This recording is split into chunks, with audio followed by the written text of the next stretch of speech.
Aku dibuat syok saat melihat suamiku yang terbaring di rumah sakit, sedang diberi suntikan aneh oleh seorang dokter.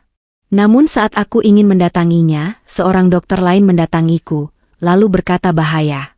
Aku pun awalnya tak percaya, namun saat ia tunjukkan bukti ini aku syok karena ternyata. Sebelum ceritanya dimulai, silahkan tulis di kolom komentar dari daerah mana saja teman-teman yang menonton cerita ini. Jangan lupa like dan subscribe agar channel ini bisa semakin berkembang dan bisa mempersembahkan cerita yang lebih menarik lagi. Ponsel di atas meja nakas bergetar hebat, lalu melengking keras, memecah kesunyian malam. Aku sedang duduk di sofa ruang tengah, mencoba membaca buku, tapi pikiranku melayang. Sudah jam 11 malam, dan Davin, suamiku, belum juga pulang. Tadi dia bilang akan ada rapat mendadak dengan klien penting. Aku meraih ponsel, berharap itu telepon darinya yang berkata, "Aku di jalan, sayang." Tapi nama yang tertera di layar adalah nomor asing. Sebuah firasat buruk merayap di punggungku. Aku mengangkatnya dengan ragu. "Halo, dengan Ibu Hilda, istri dari Bapak Davin." Suara di seberang terdengar tenang, profesional, dan dingin. "Iya, saya sendiri. Ada apa ya?" Jantungku mulai berdebar. "Kami dari rumah sakit pusat. Kami mohon ibu untuk segera datang. Bapak Davin mengalami kecelakaan lalu lintas. Kondisinya kritis." Dunia seakan berhenti berputar. Buku yang kupegang jatuh ke lantai dengan suara berdebum pelan, tapi di telingaku suara itu terdengar seperti ledakan. "Kritis? Maksud Anda apa?" Suaraku bergetar. "Pasien saat ini berada di unit perawatan intensif, ICU. Sebaiknya ibu segera ke sini." Sambungan terputus. Aku masih memegang ponsel di telinga, membeku. "ICU. Kritis. Kecelakaan."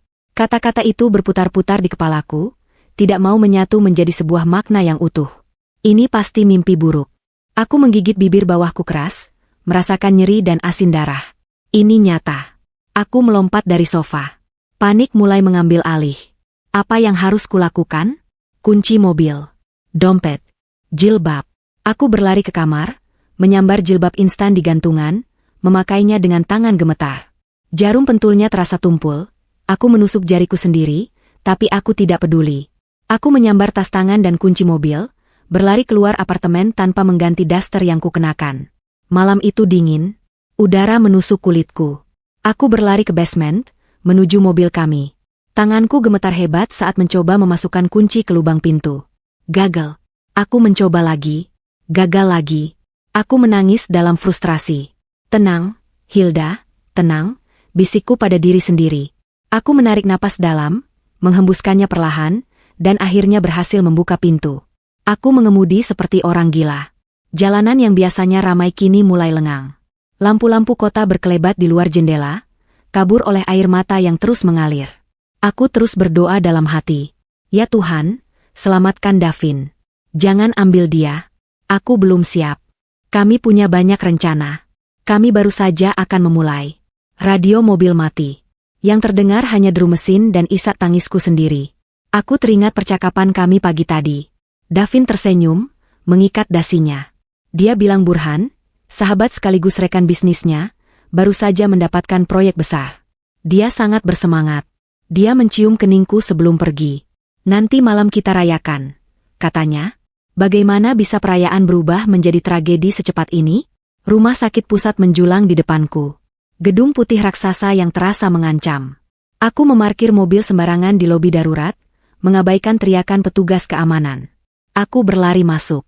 Lobi itu terang benderang, bau antiseptik dan karbol menusuk hidungku, membuatku mual. "ICU. Di mana ICU?" Tanyaku pada perawat di meja resepsionis, suaraku nyaris berteriak. Perawat itu menatapku dengan kasihan. "Lantai 5, Bu. Lewat lift di sebelah sana." Tapi jam besuk sudah. Aku tidak mendengarkan sisa kalimatnya. Aku sudah berlari menuju lift. Jantungku serasa mau copot. Setiap detik terasa seperti 1 jam. Pintu lift terbuka di lantai 5. Koridor itu sepi. Sangat sepi. Hanya ada suara dengungan pelan dari mesin-mesin yang tidak kukenali. Dindingnya dicat hijau pucat, warna yang katanya menenangkan, tapi malam ini warna itu membuatku semakin takut. Aku melihatnya. Pintu kaca besar dengan tulisan, ICU, di atasnya. Ruang tunggu di depannya kosong. Aku berjalan mendekat. Kakiku terasa berat seperti timah. Melalui kaca, aku bisa melihat deretan tempat tidur, mesin-mesin dengan layar berkedip, dan perawat yang bergerak tanpa suara. Di salah satu pintu kamar, aku melihat nama itu. Davin Putra. Duniaku runtuh. Itu benar. Suamiku ada di dalam sana, berjuang untuk hidupnya. Air mata kembali membanjiri wajahku. Aku harus masuk. Aku harus melihatnya. Aku harus memegang tangannya dan mengatakan bahwa aku di sini. Aku mendorong tubuhku maju, tanganku terulur hendak mendorong pintu kaca berat itu. Tiba-tiba, sebuah tangan yang kuat mencengkeram lenganku. Cengkeramannya erat dan tiba-tiba. Aku terkesiap kaget, berbalik. Seorang pria muda mengenakan jas dokter putih berdiri di depanku. Wajahnya tidak kukenali. Dia terlihat muda, mungkin masih residen. Matanya menatapku tajam, penuh dengan sesuatu yang tidak bisa kubaca. Takut? Mendesak? Ibu Hilda? Tanyanya, suaranya pelan tapi tegas. Aku mengangguk kaku, terlalu kaget untuk berbicara. Dia melirik cepat ke koridor di belakang kami, memastikan tidak ada siapa-siapa. Lalu dia menatapku lagi. Cengkeramannya di lenganku semakin erat, seolah takut aku akan lari. "Jangan masuk," bisik dokter muda itu. Suaranya sangat pelan, nyaris tak terdengar, tapi penuh penekanan. Aku mengerutkan kening. Kebingungan mengalahkan rasa panikku sejenak. Apa? Tapi, suamiku di dalam. Saya harus melihatnya. Aku mencoba menarik lenganku, tapi cengkeramannya terlalu kuat. "Tidak," desisnya. Matanya kini terlihat liar, dipenuhi ketakutan yang nyata. "Apapun yang terjadi, jangan tunjukkan dirimu. Jangan biarkan siapapun tahu ibu ada di sini malam ini." "Siapa Anda? Lepaskan saya." Aku mulai panik lagi. Apa ini? Apa yang terjadi? "Nama saya Dr. Aris. Saya salah satu residen di sini," katanya cepat, masih berbisik. Tidak ada waktu untuk menjelaskan. "Ibu lihat pintu di seberang itu? Ruang utilitas. Sembunyi di sana. Sekarang." Aku menatap pintu kayu coklat kusam yang dia tunjuk. Sebuah ruangan kecil untuk menyimpan alat pel. "Anda gila? Saya tidak akan bersembunyi. Suami saya. Kalau ibu ingin suami ibu selamat, ibu akan lakukan apa yang saya katakan," potongnya tajam. Nada suaranya membuatku terdiam. Ada kesungguhan yang menakutkan dalam suaranya. "Mereka akan segera datang. Masuk ke sana. Jangan bersuara. Apapun yang ibu lihat atau dengar, jangan keluar." "Mereka? Siapa mereka?" "Sembunyi." Dia tidak menjawab pertanyaanku. Dia mendorongku pelan tapi pasti menuju pintu ruang utilitas. Dan percayalah padaku. Entah apa yang merasukiku. Mungkin karena tatapan matanya yang putus asa. Mungkin karena nada suaranya yang begitu yakin. Atau mungkin karena instingku sendiri mengatakan ada sesuatu yang sangat salah di rumah sakit ini. Aku tidak melawan lagi. Jantungku berdebar begitu kencang hingga terasa sakit di dada. Dr. Aris membuka pintu ruang utilitas itu sedikit. Bau apek dan bahan kimia pembersih langsung menerpa wajahku. Ruangan itu gelap gulita. "Masuk," perintahnya. Aku melangkah mundur ke dalam kegelapan. Rasanya seperti masuk ke dalam kuburan kecil. Dr. Aris menahan pintu agar tidak tertutup rapat, menyisakan celah yang sangat tipis, mungkin hanya selebar 1 sentimeter. Cukup untukku mengintip lorong jika aku menempelkan mataku ke celah itu. "Jangan bergerak," bisiknya sekali lagi, lalu dia melepaskan pintu. Pintu itu menutup dengan bunyi klik pelan, meninggalkanku dalam kegelapan total. Aku terdiam di belakang pintu. Aku menahan napas. Jantungku berdetak kencang di telingaku, bunyinya memekakan. Aku bisa merasakan debu di udara, membuat hidungku gatal. Aku mati-matian menahan keinginan untuk batuk. Aku menempelkan mataku ke celah pintu. Aku hanya bisa melihat sepotong kecil koridor steril di luar. Sepotong lantai linoleum yang mengkilap dan dinding hijau pucat. Waktu terasa berhenti. 1 menit berlalu. Tidak terjadi apa-apa. Mungkin dokter itu memang gila. Aku seharusnya keluar. Aku seharusnya ada di sisi Davin. 2 menit. Aku mulai gemetar. Bukan hanya karena takut, tapi juga karena dingin. Ruangan ini tidak ada pemanasnya. Aku memeluk diriku sendiri. Jilbabku terasa lembab oleh keringat dingin. 3 menit. Aku mendengar suara lift berdenting di kejauhan. Langkah kaki? Tidak, mungkin hanya imajinasiku. 4 menit. Keraguan mulai menggerogotiku. Ini konyol. Aku, Hilda, Seorang istri yang ketakutan, bersembunyi di gudang alat pel sementara suamiku kritis di ruang seberang. Atas perintah dokter asing yang bahkan tidak kutahu namanya dengan pasti. 5 menit. Tepat saat aku akan mendorong pintu untuk keluar, aku mendengarnya. Langkah kaki. Bukan langkah kaki terburu-buru seperti perawat atau dokter yang sedang darurat. Ini langkah kaki yang tenang, mantap, dan percaya diri. 2 pasang langkah kaki. Mereka datang dari arah lift. Aku menahan napas. Mataku terpaku pada celah pintu. 2 sosok pria muncul dalam bidang pandanganku yang sempit. Mereka berhenti tepat di depan pintu ICU Davin. Jantungku serasa melompat ke tenggorokanku. Aku mengenali mereka. Satu orang adalah dokter yang lebih tua, berperawakan besar, yang ku ketahui bernama Dr. Bayu. Dia adalah kepala ICU. Dia yang seharusnya menangani Davin. Dan orang yang berdiri di sampingnya adalah Burhan. Sahabat terbaik Davin. Rekan bisnisnya. Pria yang sudah kuanggap seperti kakakku sendiri. Napas lega yang hampir keluar dari mulutku tertahan. Aku mengharapkan Burhan ada di sini. Tentu saja dia harus ada di sini. Dia sahabat Davin. Tapi, ada yang aneh. Burhan tidak terlihat panik. Dia tidak terlihat sedih. Wajahnya, yang biasanya hangat dan penuh senyum, kini terlihat kaku dan dingin. Dia melirik ke sekeliling koridor yang sepi, matanya menyapu ke segala arah. Hampir saja matanya bertemu dengan celah tempatku mengintip. Aku memundurkan kepalaku sedikit, takut dia bisa merasakan kehadiranku. Dr. Bayu menggesek kartu aksesnya, dan pintu ICU terbuka dengan desisan pelan. Mereka berdua melangkah masuk. Pintu tertutup. Lorong kembali sepi. Aku berdiri dalam kegelapan, gemetar hebat. Mengapa Burhan di sini bersama kepala ICU? Mengapa Dr. Aris menyuruhku bersembunyi dari mereka? Apa yang sedang terjadi? Aku harus tahu. Aku mendorong pintu sedikit lebih lebar, sangat perlahan, agar tidak menimbulkan suara.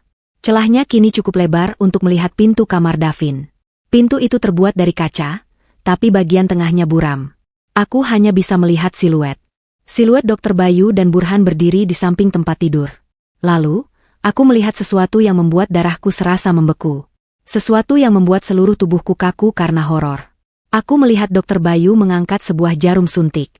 Cairannya tidak bening. Keruh. Dia tidak menyuntikannya ke lengan Davin. Dia menyuntikannya langsung ke kantong infus yang tergantung di atas tempat tidur. Burhan hanya berdiri di sana. Mengawasi.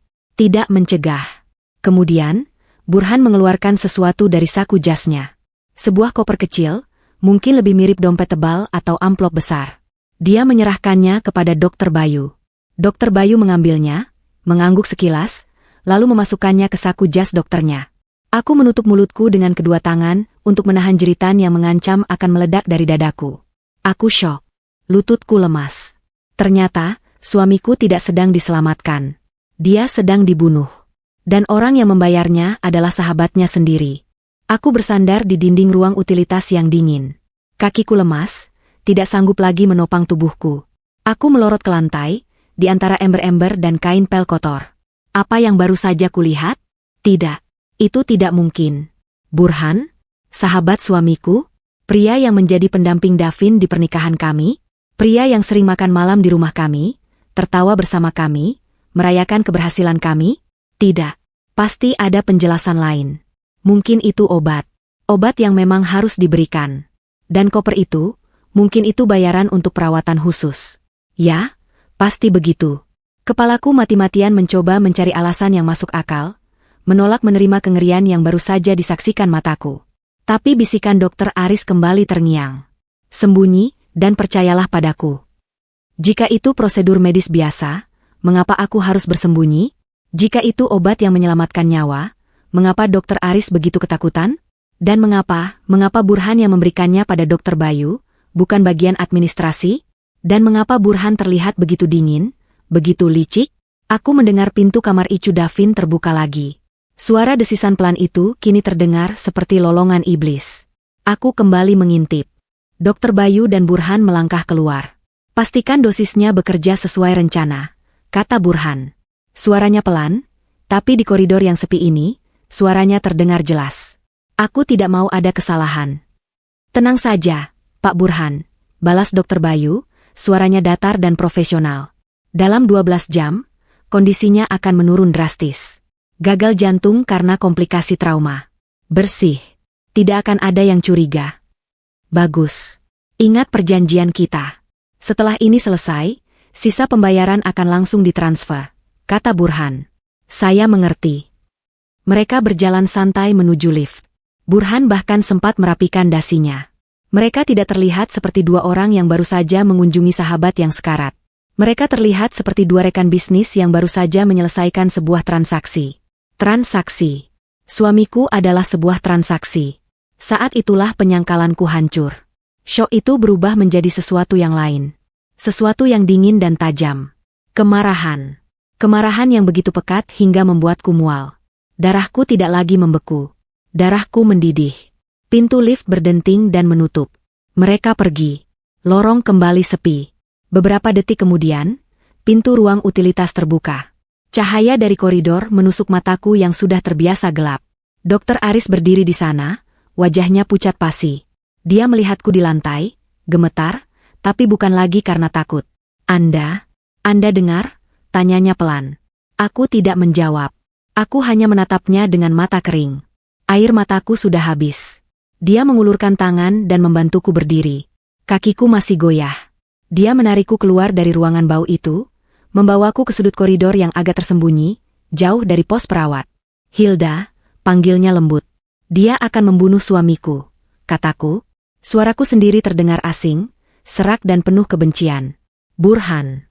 Sahabatnya sendiri. Dokter Aris mengangguk, matanya dipenuhi rasa bersalah. Saya sudah curiga. Sejak Davin masuk. Kenapa? Tanyaku menuntut. Kenapa Anda curiga? Dokter Aris menarik napas panjang. Dia terlihat lelah, jauh lebih tua dari penampilannya yang muda. Ini bukan pertama kalinya, katanya pelan. Saya baru bekerja di sini 6 bulan. Tapi saya sudah melihat polanya. Dokter Bayu, dia kepala ICU. Dia dihormati. Tapi ada sesuatu yang salah dengannya. Dia berhenti sejenak, seolah menimbang kata-katanya. 2 bulan lalu, ada pasien. Wanita tua, sangat kaya. Masuk karena patah tulang pinggul. Operasinya sukses. Tiba-tiba, kondisinya memburuk di ICU.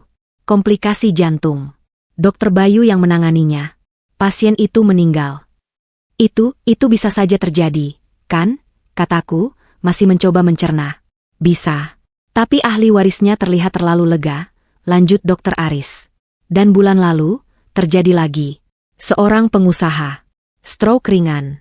Seharusnya bisa pulih. Tapi dia dipindahkan ke ICU karena tekanan darah tidak stabil. Dokter Bayu mengambil alih kasusnya. 3 hari kemudian, dia meninggal karena stroke masif. Bersih. Mataku membelalak. Anda pikir Dokter Bayu? Saya pikir Dokter Bayu menyediakan jasa. Jasa untuk membuat kematian terlihat wajar. Untuk ahli waris yang tidak sabar. Untuk rekan bisnis yang licik. Tapi Davin, bagaimana dengan Davin? Itu yang membuat saya yakin, kata Dokter Aris. Saya melihat laporan medis awal suamimu saat dia tiba di UGD. Lukanya memang parah, tapi tidak mengancam jiwa. Beberapa tulang rusuk patah, gegar otak ringan, pendarahan dalam minor yang sudah ditangani. Seharusnya dia stabil. Seharusnya dia sudah mulai sadar. Dia menatap lurus ke mataku. Tapi Dokter Bayu langsung memindahkannya ke ICU. Dia mengambil alih kasusnya. Dia bilang kondisinya labil. Dia membatasi jam besuk. Dia bilang pasien butuh istirahat total. Sejak itu, kondisi suamimu tidak membaik. Itu tidak masuk akal secara medis. Kecelakaan itu, bisikku, sebuah pikiran mengerikan mulai terbentuk. Saya yakin kecelakaan itu diatur, kata Dokter Aris, membenarkan ketakutanku. Itu hanya cara untuk membawa Davin ke sini, ke wilayah kekuasaan Dokter Bayu. Di sini, dia bisa mengontrol segalanya. Obat yang masuk, data dimonitor. Di sini, dia bisa membunuh suamimu secara perlahan, dan menyebutnya komplikasi medis. Cairan keruh di jarum suntik. Gagal jantung dalam 12 jam. Ya, kata Dokter Aris getir. Apapun yang dia suntikan ke kantong infus itu adalah racun. Racun yang dirancang untuk bekerja lambat, untuk meniru gejala gagal jantung. Saat suamimu meninggal besok pagi, tidak akan ada yang curiga. Hanya istri yang berduka dan sahabat yang setia mengurus pemakaman. Aku mengepalkan tanganku erat. Kuku-kuku jariku menusuk telapak tanganku, tapi rasa sakit fisik itu tidak sebanding dengan rasa sakit di hatiku. Davin, suamiku yang baik hati, suamiku yang terlalu percaya pada orang. Dia sedang berbaring di sana, tak berdaya, sementara sahabat yang dia anggap saudara sedang merencanakan kematiannya. Kita tidak bisa membiarkan ini, kataku. Dokter Aris menatapku. Saya senang Anda berkata begitu. Tapi apa yang bisa kita lakukan? Dia kepala Icu. Burhan orang kaya. Siapa yang akan percaya pada kita? Pada istri yang histeris dan dokter residen baru. Mereka membuat kesalahan malam ini, kata Dokter Aris. Mereka tidak tahu Anda ada di sini. Mereka tidak tahu saya mengawasi. Dia menunjuk ke arah kamar Davin. Suntikan tadi, itu mungkin dosis pertama. Mereka harus menaikkan dosisnya, atau memberikan suntikan terakhir untuk menyelesaikannya. Mereka bilang 12 jam. Itu berarti mereka akan kembali. Mungkin saat pergantian jaga, saat situasi sedang kacau. Jadi, kita menunggu. Tidak, kata Dokter Aris. Matanya berkilat tegas. Kita tidak menunggu. Kita melawan. Dia menatapku, menilai. Saya butuh bantuan Anda, Hilda. Saya tidak bisa melakukannya sendiri. Jika saya masuk ke sana, saya akan dicurigai. Tapi Anda istrinya. Anda punya alasan untuk berada di sana. Apa yang Anda ingin saya lakukan? Tanyaku. Rasa takut itu masih ada, tapi kemarahan dan tekadku jauh lebih besar. Dokter Aris menarik sesuatu dari sakunya. Sebuah jarum suntik baru yang masih terbungkus steril, dan sebuah alat perekam digital yang sangat kecil, tidak lebih besar dari ibu jariku. Kita tidak punya banyak waktu, katanya. Kita butuh bukti. Aku menatap benda-benda di telapak tangan Dokter Aris. Sebuah jarum suntik dan alat perekam. Benda-benda kecil itu terasa sangat berat. Apa-apa ini? Tanyaku, suaraku masih bergetar. Ini adalah kesempatan kita, kata Dokter Aris. Wajahnya serius. Dia tidak lagi terlihat seperti dokter muda yang ketakutan. Dia terlihat seperti seorang pejuang. Kita butuh dua hal. Pertama, kita harus tahu apa yang mereka suntikan ke dalam infus suamimu. Kedua, kita butuh bukti bahwa mereka melakukannya dengan sengaja. Dia menyerahkan alat perekam kecil itu kepadaku. Ini perekam suara. Diaktifkan oleh suara. Saya ingin Anda menyelinap masuk ke kamar suamimu dan menempelkan ini di suatu tempat yang tersembunyi.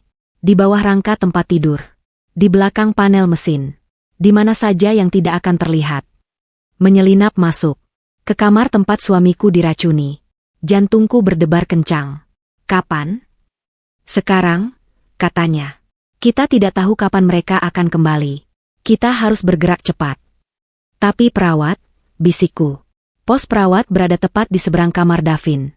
Mereka bisa melihat siapa saja yang masuk dan keluar. Serahkan itu padaku, kata Dokter Aris. Saya akan membuat pengalihan. Sesuatu yang akan menarik perhatian semua orang. Sesuatu yang akan mengosongkan pos perawat setidaknya selama beberapa menit. Dia lalu menyerahkan jarum suntik steril itu. Ini yang lebih penting. Dan lebih berbahaya. Dia menatap mataku lekat-lekat. Hilda, setelah Anda menanam perekam itu, Anda harus mengambil sampel cairan dari kantong infus Davin. Kantong yang baru saja mereka suntik. Dia menunjukkan caranya. Lihat kantong infus. Ada selang yang terhubung. Di dekat kantong, ada port kecil dari karet. Biasanya berwarna biru atau merah. Anda harus menusukkan jarum ini ke port itu dan menarik cairan. Sedikit saja.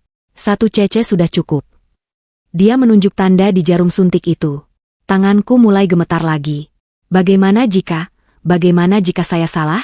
Bagaimana jika saya menyakitinya? Anda tidak akan menyakitinya, kata Dokter Aris tegas. Anda hanya mengambil sampel dari kantong, bukan menyuntik suamimu. Ini prosedur standar untuk perawat. Tapi Anda harus cepat. Dan Anda tidak boleh ketahuan. Dia mencengkeram bahuku. Dengar, jika Dokter Bayu atau perawat lain menangkap Anda melakukan ini, mereka akan bilang Anda histeris. Mereka akan bilang Anda mencoba mencelakai suamimu. Mereka bisa menahan Anda. Mereka bisa menyuntik Anda dengan obat penenang. Anda mengerti risikonya? Aku menelan ludah. Rasa takut yang dingin menjalari tulang punggungku. Tapi kemudian aku teringat wajah Davin. Aku teringat senyumnya pagi tadi. Aku teringat suara dingin Burhan. Aku tidak mau ada kesalahan. Aku mengangguk. Tekadku mengeras. Saya mengerti. Saya akan melakukannya. Bagus. Dokter Aris terlihat lega. Sekarang, kembali ke ruang utilitas. Tunggu sinyal dari saya. Anda akan mendengar alarm. Code Blue. Itu artinya ada pasien yang henti jantung. Saat Anda mendengarnya, semua orang akan berlari ke sumber suara. Saat itulah Anda bergerak. Di mana Anda akan berada? Saya yang akan memimpin tim, Code Blue, itu, katanya dengan senyum tipis. Saya akan memastikan mereka sibuk selama mungkin. Anda punya waktu, tapi jangan sia-siakan. Masuk, tanam perekam, ambil sampel, keluar. Kembali ke ruang utilitas. Jangan pergi kemanapun sampai saya menjemput Anda. Aku mengangguk lagi. Aku memasukkan jarum suntik dan perekam ke dalam saku dasterku. Benda-benda itu terasa dingin di kulitku. Hati-hati, Hilda, bisiknya. Aku kembali masuk ruang utilitas yang gelap. Kali ini, kegelapan terasa seperti teman, selimut yang melindungiku. Aku berdiri di balik pintu, telingaku menajam, mendengarkan setiap suara. Detik terasa seperti menit. Menit terasa seperti jam. Aku mendengar obrolan pelan perawat di pos mereka. Suara roda kereta dorong. Suara mesin, bip bip bip, yang konstan dari kamar-kamar icu. Lalu, aku mendengarnya. Sebuah alarm yang menusuk telinga.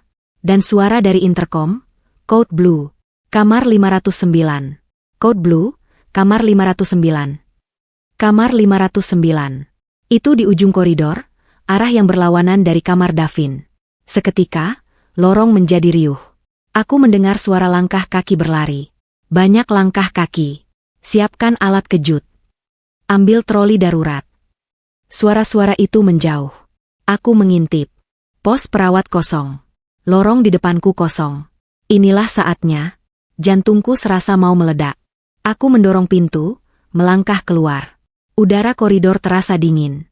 Aku berjalan cepat, mencoba tidak berlari, menuju pintu kaca kamar Davin. Davin Putra. Aku mendorong pintu. Pintu terbuka tanpa suara. Dan aku ada di dalam. Bau antiseptik di ruangan ini lebih kuat. Dan suara mesin, bip bip bip. Monitor jantung Davin adalah satu-satunya suara di ruangan itu. Aku melihatnya. Suamiku. Terbaring di tempat tidur, pucat, tak bergerak. Wajahnya tenang, seolah sedang tidur nyenyak. Tapi ada perban melingkar di kepalanya, dan selang pernapasan tipis di hidungnya. Dia terlihat sangat rapuh. Air mata mengancam akan keluar. Tidak. Jangan sekarang, Hilda. Fokus. Aku memaksa diriku untuk bergerak. Pertama, alat rekam.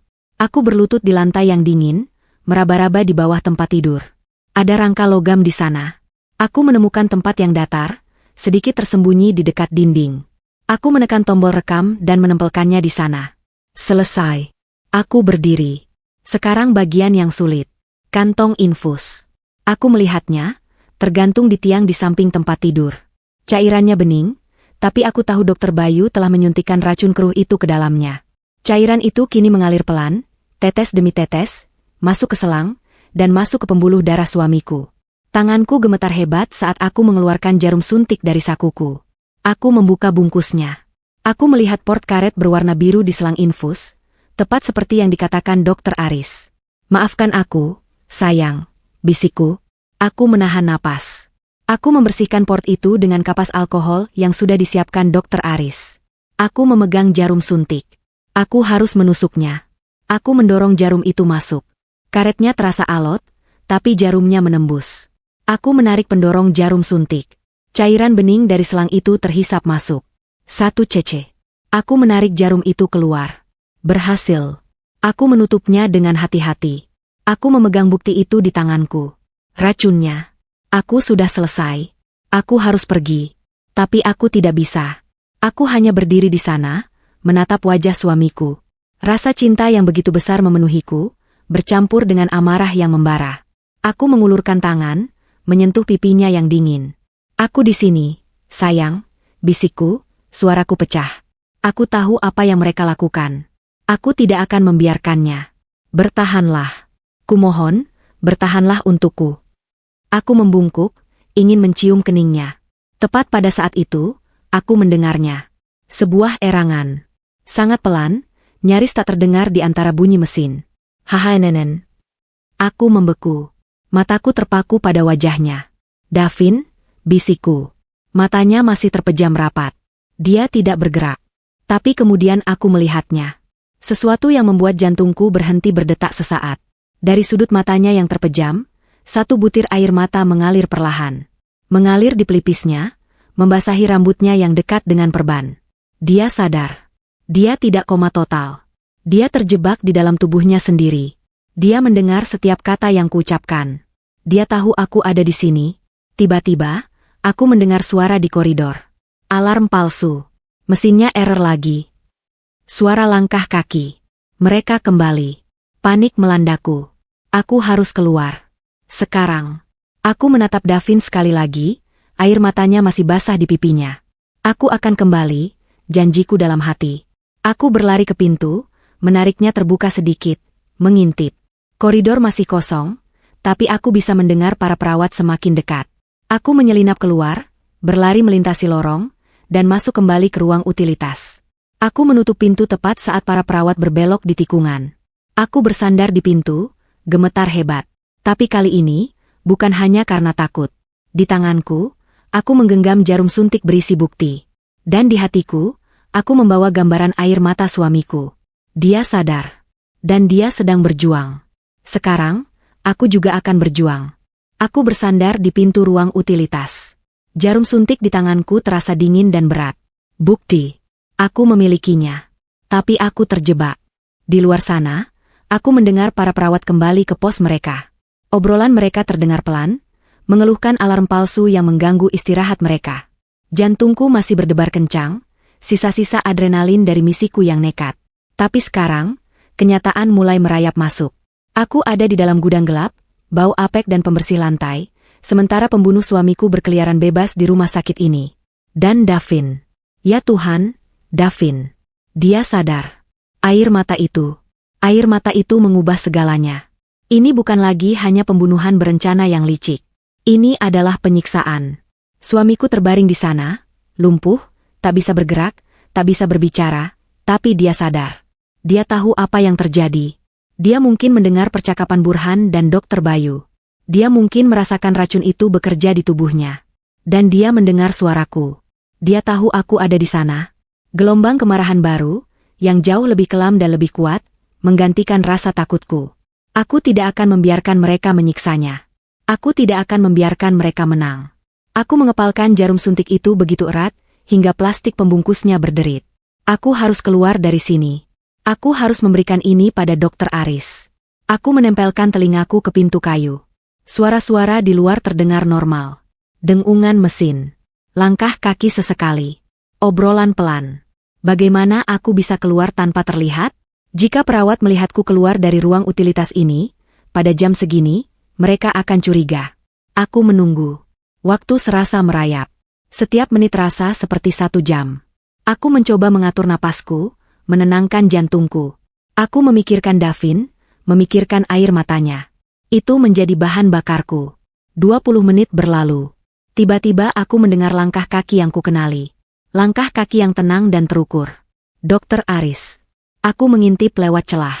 Dia berjalan menyusuri koridor, memegang rekam medis. Dia berhenti di pos perawat.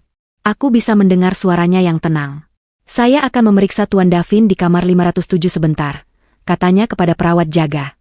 Pastikan tanda-tanda vitalnya stabil setelah alarm tadi. Baik, Dok, jawab perawat itu, terdengar sibuk dengan pekerjaannya. Dokter Aris berjalan menuju kamar Davin. Dia tidak melihat ke arahku. Dia bersikap normal. Dia masuk ke kamar Davin. Aku menunggu. Jantungku berdebar lagi.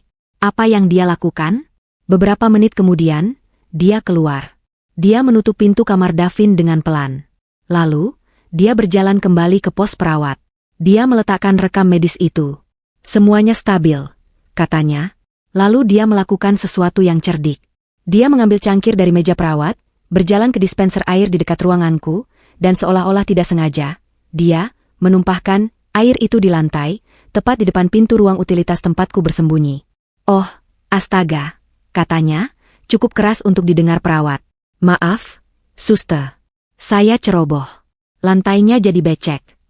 Tidak apa-apa, Dok, kata perawat itu. Biar saya panggil petugas kebersihan. Tidak perlu, kata Dokter Aris. Saya lihat ada alat pel di ruang utilitas ini. Biar saya ambilkan. Itu sinyalnya. Jantungku melompat. Dokter Aris berjalan ke pintu ruanganku. Dia membelakangi pos perawat, tubuhnya yang tinggi menghalangi pandangan mereka ke pintu. Dia mengetuk pelan. Petugas kebersihan, katanya dengan suara dibuat-buat. Dia membuka pintu sedikit. Aku sudah siap. Saat pintu terbuka selebar beberapa sentimeter, aku mendorong jarum suntik yang terbungkus itu ke tangannya. Tangannya cepat. Dia mengambilnya dan langsung memasukkannya ke saku jas dokternya dalam satu gerakan mulus. Ini sampelnya. Bisikku cepat, nyaris tak bersuara. Dan, Dokter Aris. Dia sadar. Davin sadar. Dia mendengarku. Dia menangis. Aku melihat bahu Dokter Aris menegang. Bahkan dari belakang, aku bisa merasakan keterkejutannya. Dia terdiam sesaat. Ya Tuhan, bisiknya kembali, suaranya tercekat. Ini mengubah segalanya. Mereka menyiksanya. Dia berdeham, lalu berbicara dengan suara normal. Ah, ini dia alat pelnya. Dia pura-pura mengambil sesuatu dari dalam, padahal dia hanya membuka pintu sedikit lebih lebar untuk berbicara padaku. Dengar, bisiknya lagi, sangat cepat. Ini buktinya. Aku harus segera menguji ini. Aku punya teman di laboratorium swasta. Aku harus keluar dari rumah sakit sekarang. Apa yang harus kulakukan? Bisikku. Aku tidak bisa tinggal di sini. Kamu harus pergi, katanya. Pergi dari sini tanpa terlihat. Pulang. Ganti pakaianmu. Hapus jejak kepanikanmu. Lalu, kamu harus kembali. Kembali? Aku tidak percaya. Aku ingin lari sejauh mungkin dari tempat terkutuk ini. Ya. Kamu harus kembali besok pagi. Sekitar jam 8. Bersikaplah seperti istri yang baru datang, panik, dan ingin tahu kondisi suaminya. Tanyakan pada Dokter Bayu. Tanyakan pada Burhan, jika dia ada di sini. Lihat reaksi mereka. Jangan tunjukkan kalau kamu tahu apa-apa. Perekam itu masih di sana. Kita butuh mereka untuk bicara. Tapi bagaimana jika mereka menyelesaikannya malam ini? Rasa takut itu kembali. Mereka tidak akan, kata Dokter Aris. Mereka bilang 12 jam. Mereka ingin ini terlihat alami. Gagal jantung bertahap. Mereka mungkin akan memberikan dosis terakhir besok pagi, saat pergantian jaga, saat semua orang sibuk.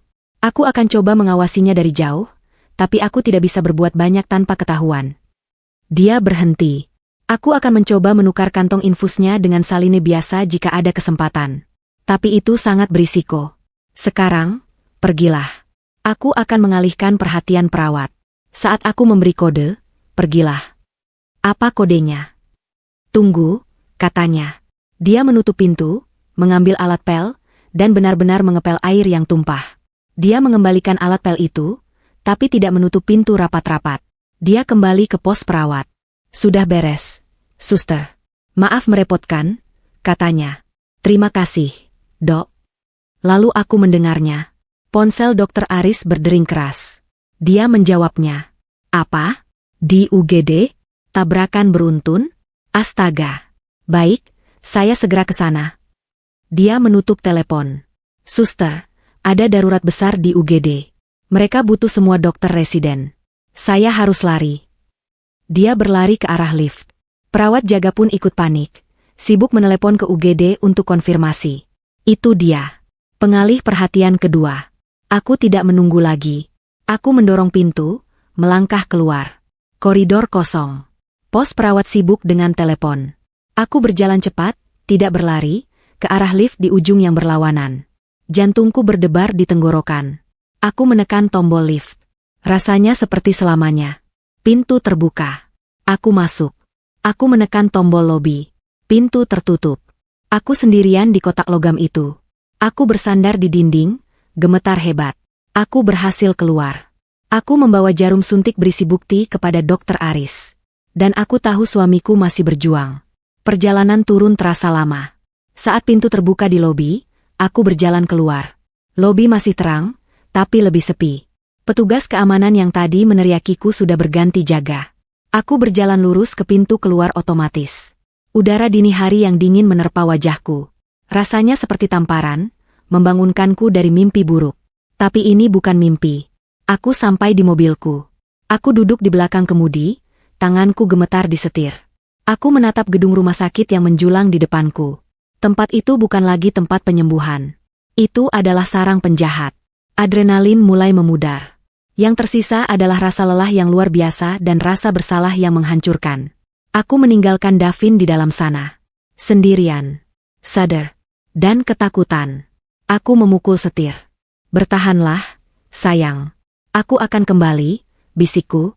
Aku menyalakan mesin. Aku harus pulang. Aku harus bersiap. Permainan kucing dan tikus ini baru saja dimulai. Dan besok, aku akan kembali sebagai sang istri. Istri yang berduka, yang tidak tahu apa-apa. Aku tidak ingat bagaimana aku bisa sampai di rumah. Perjalanan 30 menit dari rumah sakit terasa seperti kabut. Aku memarkir mobil di basement, naik lift ke unit kami. Saat aku membuka pintu, keheningan apartemen menyambutku seperti dinding yang dingin. Semuanya masih sama seperti saat aku pergi dengan panik beberapa jam lalu. Buku yang jatuh masih tergeletak di lantai. Cangkir teh Davin yang setengah habis masih di meja kopi. Jaket kerjanya tergantung di dekat pintu. Semuanya normal. Tapi tidak ada yang normal lagi. Duniaku telah terbalik. Aku berjalan ke kamar tidur. Aku melihat bayanganku di cermin. Seorang wanita dengan mata merah, jilbab berantakan, dan das terkusut. Aku terlihat seperti korban. Tapi aku bukan korban. Kemarahan yang sudah kurasakan sejak di rumah sakit kini, mengkristal menjadi sesuatu yang lain. Tekad yang dingin. Aku tidak akan membiarkan Burhan lolos. Aku tidak akan membiarkan Dr. Bayu menghancurkan hidup kami. Aku melangkah ke kamar mandi. Aku menyalakan shower air dingin. Air es itu mengguyur tubuhku, mengejutkan sistemku, membersihkan kabut kepanikan. Aku menggosok kulitku sampai merah. Seolah-olah aku bisa menghapus bau rumah sakit, bau ketakutan, dan bau pengkhianatan. Aku keluar dari kamar mandi, merasa lebih segar, lebih fokus. Aku membuka lemari pakaianku. Aku tidak memilih pakaian yang nyaman. Aku memilih pakaian kerja terbaikku. Sebuah blus rapi, celana bahan, dan jilbab baru yang kusetrika licin. Aku berdandan. Aku memakai riasan tipis untuk menutupi lingkaran hitam di bawah mataku. Jika aku harus memainkan peran sebagai istri, aku akan memainkannya. Tapi di balik peran itu, aku akan menjadi detektif. Aku akan menjadi algojo. Matahari mulai terbit. Sinar pucat menyelinap melalui tirai. Pukul 6 pagi. Dokter Aris bilang aku harus kembali jam 8. Aku punya waktu 2 jam. Aku tidak bisa hanya duduk dan menunggu. Dokter Aris sedang mengurus bukti fisik. Racunnya. Itu adalah bagaimana mereka melakukannya. Aku perlu tahu mengapa. Burhan. Sisa pembayaran akan ditransfer. Itu uang untuk Dr. Bayu. Tapi apa motif Burhan? Mengapa dia mau membunuh sahabatnya sendiri? Bisnis. Pasti ada hubungannya dengan bisnis. Aku teringat percakapan kami. Davin beberapa minggu terakhir ini terlihat lebih tegang. Dia sering bekerja lembur di depan laptop. Bahkan setelah pulang ke rumah. Aku bertanya ada apa, dia hanya tersenyum dan berkata, biasa, urusan kantor. Burhan dapat proyek besar, kami harus pastikan semuanya lancar. Proyek besar. Atau masalah besar? Aku mengambil kunci cadangan kantor dari laci meja kerja Davin. Kantor Davin dan Burhan. PT. Cipta Gemilang. Aku tidak akan ke rumah sakit dulu. Aku akan ke kantor. Perjalanan ke distrik bisnis terasa berbeda pagi ini. Orang-orang bergegas memulai hari mereka, minum kopi, membaca berita. Mereka tidak tahu bahwa di antara mereka ada seorang wanita yang dunianya hancur, dan seorang pembunuh yang mungkin sedang sarapan seolah tidak terjadi apa-apa. Kantor masih sepi. Baru pukul 7 pagi. Hanya ada satu petugas keamanan di lobi. Pagi, Bu Hilda. Sapanya, sedikit terkejut melihatku sepagi ini. Mau bertemu Pak Davin? Beliau? Saya tahu, potongku, berusaha membuat suaraku terdengar sedih dan lelah. Saya tahu tentang kecelakaan itu. Saya hanya perlu mengambil beberapa dokumen pribadinya untuk asuransi. Kebohongan itu keluar dengan mudah. Petugas itu menatapku dengan kasihan. Tentu, Bu. Silakan. Turut berduka atas musibahnya, Bu. Semoga Pak Davin lekas pulih. Terima kasih, kataku pelan. Dia membukakan pintu kaca untukku. Aku masuk ke kantor yang sepi. Ruangan itu dingin. Pendingin ruangan sudah menyala. Aku berjalan melewati deretan meja-meja kosong menuju ruangan di sudut. Ruangan Davin. Jantungku berdebar. Aku masuk. Semuanya rapi. Persis seperti yang Davin tinggalkan. Sebuah foto kami berdua di hari pernikahan kami ada di atas meja. Aku memalingkan muka, menahan air mata. Fokus, Hilda. Aku duduk di kursinya. Kursi ini masih terasa hangat. Atau mungkin hanya imajinasiku. Aku menyalakan komputernya. Layar login muncul. Meminta kata sandi. Aku menarik napas. Aku mencoba tanggal pernikahan kami. Gagal. Ulang tahunku. Gagal. Ulang tahunnya. Gagal. Aku memejamkan mata. Apa kata sandi Davin? Sesuatu yang personal. Sesuatu yang hanya dia dan mungkin aku yang tahu. Aku teringat nama panggilan konyol yang dia berikan padaku saat kami pertama kali pacaran. Cahaya senja. Aku mengetiknya. Satu kata. Klik. Komputer terbuka. Napasku tercekat.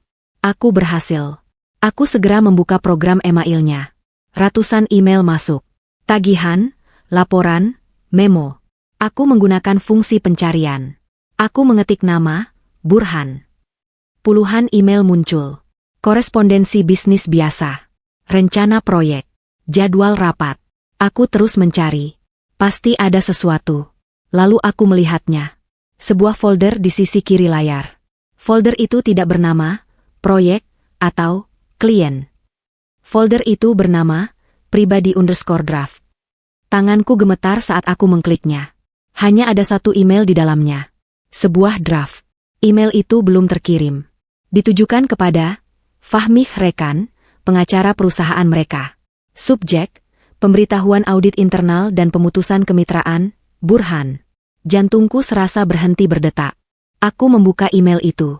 Isinya adalah sebuah surat formal yang panjang. Menjelaskan paragraf demi paragraf. Davin menulis bahwa dia telah menemukan kejanggalan serius dalam laporan keuangan kuartal terakhir. Dia menulis bahwa dia telah menyewa auditor eksternal secara diam-diam untuk memeriksa pembukuan perusahaan selama 2 tahun terakhir. Dan hasilnya, Burhan. Burhan telah menggelapkan uang perusahaan. Tidak sedikit. Puluhan miliar rupiah. Dia memindahkannya secara bertahap ke rekening cangkang di luar negeri. Proyek besar yang selalu dia bicarakan itu fiktif. Itu hanya kedok untuk mencuci uang hasil penggelapannya. Napasku tercekat di tenggorokan. Aku terus membaca. Bagian terburuknya ada di paragraf terakhir. Davin menulis bahwa dia telah mengkonfrontasi Burhan. Kapan? Aku melihat tanggal di bagian bawah draft itu. Draft itu terakhir diubah kemarin pagi. Dia mengkonfrontasi Burhan kemarin pagi. Tepat di hari kecelakaan itu. Davin telah memberi Burhan ultimatum. Kembalikan setiap rupiahnya dalam 24 jam, atau Davin akan melaporkannya ke polisi dan dewan direksi. Kecelakaan itu adalah jawaban Burhan atas ultimatum itu. Burhan tidak pernah berniat mengembalikan uangnya. Dia berencana membungkam Davin untuk selamanya. Aku merasa mual. Aku ingin muntah. Tapi aku belum selesai. Jika Burhan membunuh Davin, apa yang akan dia dapatkan? Hanya menutupi kejahatannya. Aku kembali ke desktop. Aku mencari folder lain. Legal. Asuransi. Aku menemukannya. Asuransi bisnis. Aku membukanya. Ada beberapa polis. Asuransi gedung. Asuransi karyawan. Dan satu file PDF yang paling baru. Dibuat sebulan yang lalu. Aku membukanya. Polis asuransi jiwa kemitraan bisnis. Polis itu mengcover jiwa kedua mitra, Davin dan Burhan. Standar bisnis. Tapi aku membaca detailnya.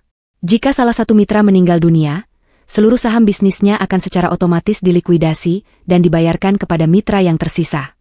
Burhan tidak hanya mencoba menutupi kejahatannya. Jika Davin meninggal, Burhan akan mendapatkan segalanya. Dia akan lolos dari penggelapan, dan dia akan menjadi pemilik tunggal perusahaan kami, plus uang asuransi yang jumlahnya sangat besar. Aku mencetak email draft itu. Aku mencetak polis asuransi itu. Aku melipat kertas-kertas itu dan memasukkannya ke dalam tasku. Ini dia. Motivasinya. Aku sudah punya, bagaimana, dari Dr. Aris. Sekarang aku punya, mengapa? Aku melihat jam di dinding. Pukul 7.45. Sudah waktunya. Waktunya kembali ke rumah sakit. Waktunya untuk memulai pertunjukanku. Saat aku hendak mematikan komputer, ponselku bergetar di dalam tas. Aku mengambilnya. Nama Dokter Aris muncul di layar. Aku segera menjawabnya. Halo? Hilda, suara Dokter Aris terdengar tegang dan mendesak. Jauh berbeda dari suaranya yang tenang tadi malam. Aku sudah dapat hasil labnya. Dan, tanyaku, menahan napas. Ini buruk. Sangat buruk. Itu suksinilkolin. Dosis tinggi. Racun pelumpuh otot. Sulit dideteksi saat otopsi karena cepat terurai. Itu menjelaskan kenapa dia tidak bisa bergerak. Tapi itu tidak menghentikan otaknya. Sesuai dugaanku, mereka menyiksanya. Tapi ada masalah lain, lanjut Dokter Aris. Suaranya menjadi lebih pelan. Masalah besar. Masalah apa? Perekam yang kamu tanam di kamar suamimu. Katanya, aku baru saja memeriksanya dari jauh lewat koneksi Bluetooth di ponselku. Seharusnya sudah merekam pembicaraan perawat pagi ini. Ya? Perekamnya mati. Tidak ada sinyal. Baterainya tidak mungkin habis secepat ini. Seseorang menemukannya, Hilda. Atau mereka mematikannya. Kita kehilangan telinga kita. Ponsel itu terasa dingin di telingaku. Mati. Suaraku bergetar. Apa maksudmu mati? Baterainya penuh. Seseorang menemukannya, Hilda. Suara Dokter Aris di seberang terdengar tegang. Atau mereka menggunakan semacam detektor. Aku tidak tahu. Yang jelas, kita kehilangan telinga kita. Mereka mungkin tahu kita mengawasi. Atau setidaknya, mereka tahu seseorang mengawasi. Rasa dingin yang lebih pekat dari air shower tadi menjalari tulang punggungku. Dokumen-dokumen di tasku tiba-tiba terasa tidak ada artinya. Jika mereka tahu kami mengawasi, permainan ini selesai. Mereka akan mempercepat rencana mereka. Mereka akan membunuh Davin sekarang juga, dan punya 1001 cara untuk menutupinya. Mereka akan bilang aku histeris dan menyingkirkanku. Apa yang harus kita lakukan? Bisikku, panik. Aku melirik jam di komputer Davin. 7.50 pagi. Aku sudah terlambat. Kamu tetap harus datang, kata Dokter Aris, nadanya tegas, mencoba menenangkanku. Justru sekarang kamu harus datang. Jika kamu tidak muncul, itu akan mengkonfirmasi kecurigaan mereka. Kamu harus tetap memainkan peranmu. Istri yang berduka, bingung, dan baru saja tiba. Jangan sebut soal perekam. Jangan sebut soal audit dulu. Biar aku yang memancing. Tapi mereka akan membunuhnya, Aris. Aku sudah di rumah sakit, katanya. Aku sedang mengawasi dari jauh. Aku akan melakukan apa yang aku bisa untuk mengulur waktu. Aku sudah menukar kantong infus utamanya dengan saline murni. Tapi itu tidak akan menghentikan mereka jika mereka memutuskan untuk menyuntikkan dosis terakhir langsung ke pembuluh darahnya. Dan suksinilkolin, itu racun yang bekerja sangat cepat. Kita kehabisan waktu. Dia menarik napas. Dengar, Hilda. Bawa bukti yang kamu temukan. Bukti motif itu. Kamu pegang itu. Hasil labku adalah, bagaimananya. Kita punya semuanya. Kita hanya perlu satu hal lagi, menangkap mereka saat beraksi. Bagaimana? Pergilah ke sana. Bersikaplah seperti rencanamu. Aku akan mengawasimu. Jika aku melihat mereka mencoba sesuatu, aku akan masuk. Tapi kamu harus bersiap. Ini akan berbahaya. Sambungan terputus. Aku berdiri di kantor Davin yang sepi. Sendirian. Perekamnya mati. Dokter Aris hanya bisa mengawasi dari jauh. Aku harus masuk ke sarang singa itu sendirian, berbekal beberapa lembar kertas dan akting. Aku menarik napas dalam-dalam. Aku memikirkan air mata Davin. Aku memikirkan racun pelumpuh yang mengalir di tubuhnya, sementara otaknya berteriak. Kemarahan mengalahkan rasa takut. Aku tidak akan membiarkan mereka menang. Aku mematikan komputer Davin, memastikan tidak ada jejak kedatanganku. Aku berjalan keluar dari kantor, mengangguk sedih pada petugas keamanan, yang lagi-lagi menatapku dengan iba. Jika saja dia tahu. Perjalanan ke rumah sakit adalah yang terpanjang dalam hidupku. Aku memarkir mobil di tempat parkir umum kali ini. Aku berjalan masuk lewat lobi utama, seperti pengunjung biasa. Suasananya sudah berbeda dari tadi malam. Sekarang terang benderang, sibuk. Aroma kopi dan roti dari kafetaria bercampur dengan bau antiseptik yang samar. Aku naik lift ke lantai 5. Saat pintu terbuka, pemandangan itu menyambutku lagi. Lorong icu. Pos perawat kini sibuk, beberapa perawat berlalu lalang dengan rekam medis. Aku berjalan pelan. Aku membiarkan bahuku merosot. Aku membiarkan mataku terlihat bengkak dan lelah. Aku tidak perlu berakting banyak untuk yang satu ini. Aku memang lelah. Aku memang hancur. Seorang perawat di pos jaga melihatku. Pagi, Bu. Ada yang bisa dibantu? Saya Hilda. Istri Davin Putra. Di kamar 507, suaraku kubuat serak dan pecah. Saya ingin tahu kondisinya.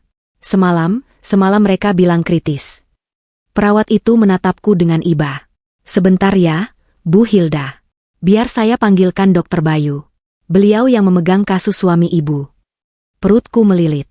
Dokter Bayu. Tentu saja. Aku menunggu di koridor. Setiap detik terasa seperti jarum yang menusuk kulitku. Aku melihat ke pintu kamar Davin.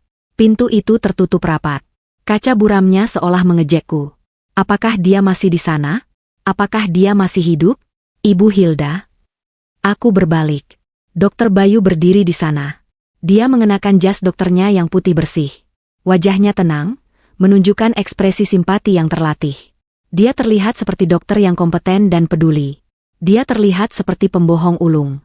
Dokter, kataku, suaraku bergetar. Bagaimana suami saya? Dokter Bayu menghela napas panjang. Dia memasang wajah sedih. Ibu Hilda, saya turut prihatin. Sebaiknya ibu duduk dulu.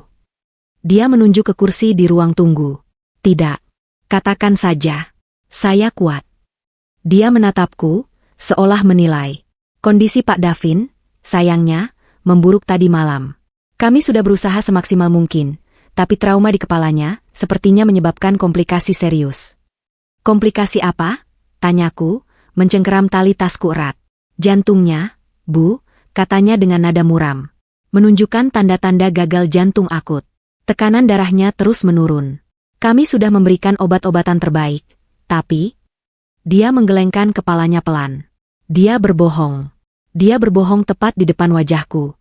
Gagal jantung yang dia ciptakan sendiri. Saya tidak mengerti, kataku, memainkan peranku. Semalam UGD bilang lukanya tidak mengancam jiwa. Bagaimana bisa tiba-tiba gagal jantung? Trauma seperti ini tidak bisa diprediksi, Bu Hilda. Tubuh bisa bereaksi dengan cara yang tidak terduga. Kami. Hilda. Sebuah suara memotong ucapan Dokter Bayu. Aku berbalik. Burhan berjalan cepat ke arah kami. Wajahnya. Ya Tuhan, wajahnya adalah sebuah mahakarya. Dia terlihat lelah, matanya merah, rambutnya acak-acakan seolah dia tidak tidur semalaman. Dia terlihat persis seperti sahabat yang hancur karena musibah. Hilda, kamu akhirnya datang. Katanya, suaranya serak. Dia langsung memelukku. Aku menegang. Aku ingin berteriak. Aku ingin menusuk punggungnya dengan pulpen. Aku ingin muntah. Tubuh pembunuh suamiku sedang menyentuhku. Aku membiarkannya. Aku memaksakan diriku untuk menangis di bahunya. Tangisan itu sebagian besar adalah kemarahan murni. Burhan, Davin, Dokter Bayu bilang. Esaku. Aku tahu. Aku tahu. Aku di sini dari semalam. Katanya, mengelus punggungku. Pembohong. Aku tahu dia pergi setelah menyuntikkan dosis pertama. Aku tidak tega meninggalkan Davin. Dia melepaskan pelukannya, tapi tetap memegang bahuku. Dia menatapku dengan mata, bersimpati. Kamu harus kuat, Hilda. Untuk Davin. Apa yang sebenarnya terjadi? Tanyaku, menatap langsung ke matanya, lalu beralih ke Dokter Bayu. Saya bingung. Semuanya terjadi begitu cepat. Dokter Bayu hendak berbicara, tapi aku memotongnya. Aku harus mengambil risiko. Aku harus melihat reaksi mereka. Aku menatap Burhan. Burhan kemarin pagi. Sebelum kecelakaan. Davin bilang dia mau bicara penting sekali sama kamu. Katanya soal audit perusahaan. Aku mengatakannya. Keheningan yang terjadi setelahnya begitu pekat hingga aku bisa mendengarnya. Wajah Dokter Bayu mengerut bingung. Dia tidak tahu apa-apa soal ini. Tapi Burhan, wajah Burhan membeku. Hanya sedetik.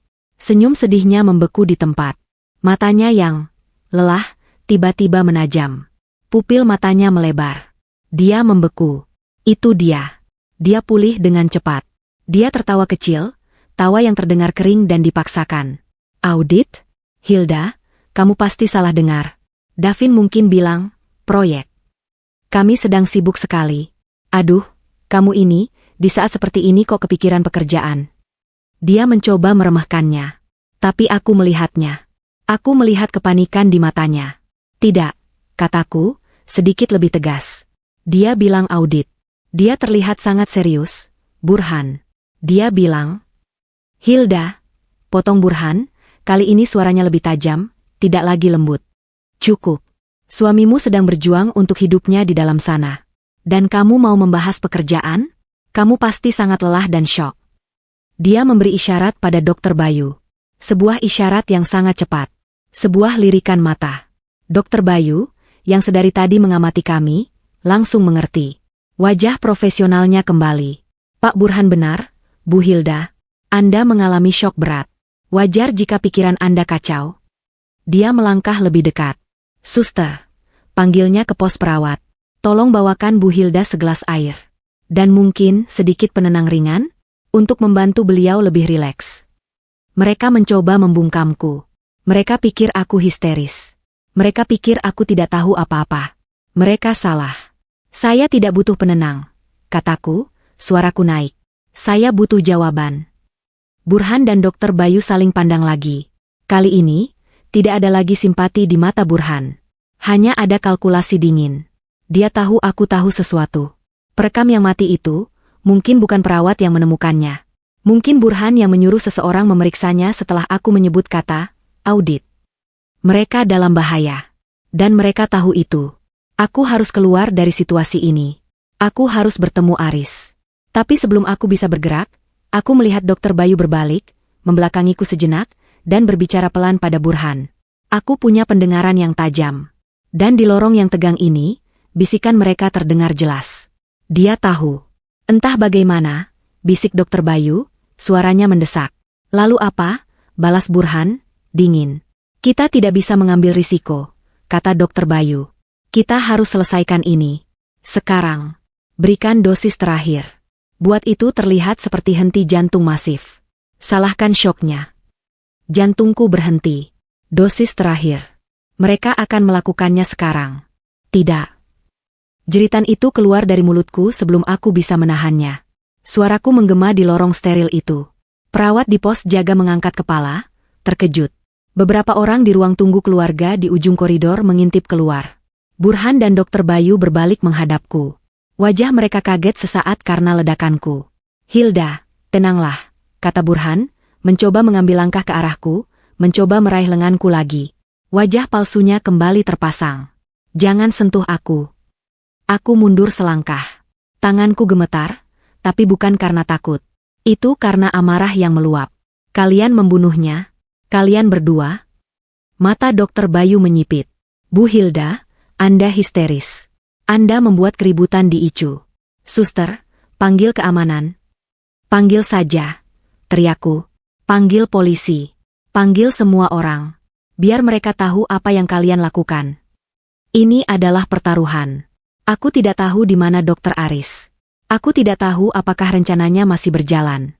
Tapi aku tahu satu hal, aku tidak bisa membiarkan Dr. Bayu masuk ke kamar itu. Aku harus mengulur waktu. Apa yang kamu bicarakan, Hilda? Suara Burhan kini dingin, tidak ada lagi kepura-puraan. Dia menyadari aku tidak sedang histeris. Aku sedang menuduh. Audit, teriakku, menunjuk wajahnya. Kamu menggelapkan uang perusahaan. Puluhan miliar. Davin mengetahuinya. Dia memberimu ultimatum kemarin. Dan kamu mengatur kecelakaan itu. Wajah Burhan pucat pasi. Dia seperti hantu. Dia tidak menyangka aku tahu sedetail itu. Dan Anda. Aku beralih ke Dr. Bayu. Anda membantunya. Dengan bayaran. Anda meracuni suami saya.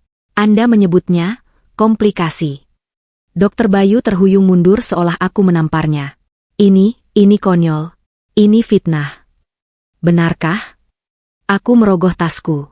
Aku tidak mengeluarkan emailnya. Aku mengeluarkan ponselku. Saya punya buktinya, dokter. Racun yang Anda gunakan.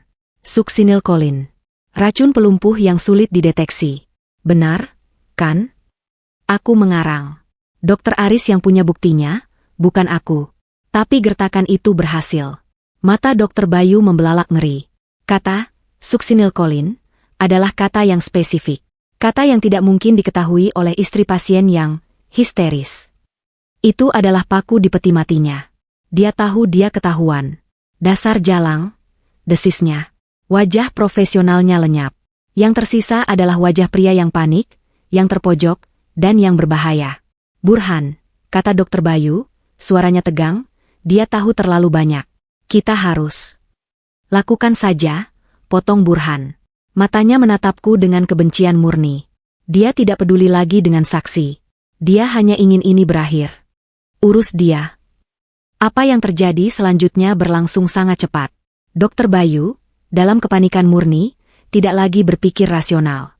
Dia tidak berlari ke kamar Davin. Dia melihat ancaman yang lebih besar tepat di depannya. Aku. Aku yang memegang bukti. Aku yang berteriak di koridor. Dia merogoh saku jas dokternya. Dia tidak mengeluarkan stetoskop. Dia mengeluarkan jarum suntik. Jarum suntik yang sama, berisi cairan keruh yang kulihat tadi malam. Mungkin dia menyiapkannya untuk dosis terakhir Davin, tapi sekarang, dia punya target baru. Dia gila. Dia menyerang saya, teriak Dokter Bayu, sebuah kebohongan putus asa yang konyol. Dia menerjang ke arahku. Aku menjerit. Aku mundur, menabrak dinding koridor. Tidak ada jalan keluar. Perawat-perawat di pos jaga terlalu kaget untuk bergerak. Burhan hanya berdiri di sana, mengawasi. Wajahnya kejam. Ini adalah solusi untuk semua masalahnya. Jika aku mati di sini, disuntik oleh dokter yang membela diri dari pasien yang gila, maka semua selesai. Jarum itu semakin dekat. Aku bisa melihat ujung peraknya yang berkilauan.